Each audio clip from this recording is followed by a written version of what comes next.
हमारा मन एक है और मन खुद में ही एक विकार है।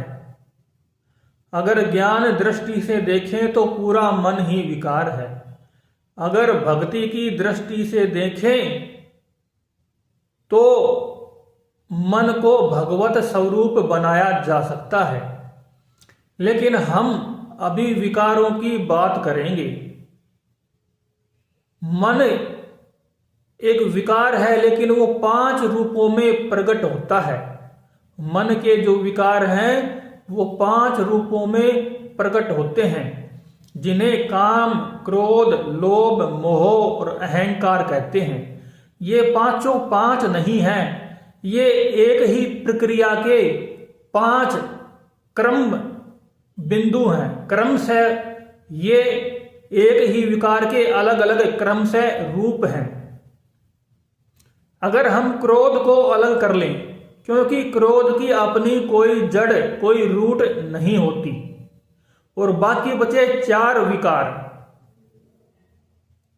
काम, लोभ, मोह, अहंकार। काम का मतलब कामना, इच्छा, वासना।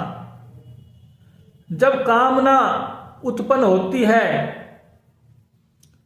अगर वो पूरी हो गई तो लोभ पैदा हो जाएगा। अगर वो पूरी नहीं हुई तो क्रोध आएगा। अगर लोभ पूरा हुआ तो मोह पैदा हो जाएगा। अगर लोभ पूरा नहीं हुआ तो क्रोध आएगा। अगर मोह पूरा हुआ तो अहंकार पैदा हो जाएगा। अगर मोह पूरा नहीं हुआ तो क्रोध आएगा।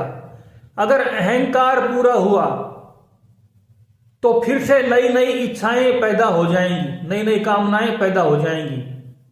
अगर अहंकार पूरा नहीं हुआ तो क्रोध आएगा। तो क्रोध है, ये रेड लाइट है, और क्रोध ही इन 4 विकारों का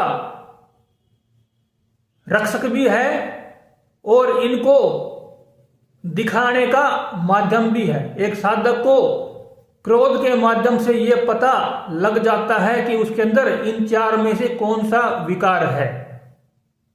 ये 4 विकार ही मेन है, मुख्य हैं। इनके अलावा कोई भी विकार नहीं है। अगर कोई विकार है तो वो सब इनका ही कुछ अदला बदला हुआ सा रूप है, और इनकी रेड लाइट क्रोध है। क्रोध कभी बाहर प्रकट होता है तो कभी अंदर ही अंदर घुटता रहता है, जिसके कारण टेंशन, डिप्रेशन वगैरह हो जाती हैं। तो ये 5 विकार एक ही हैं, एक को खत्म कर दो 5 खत्म हो जाए।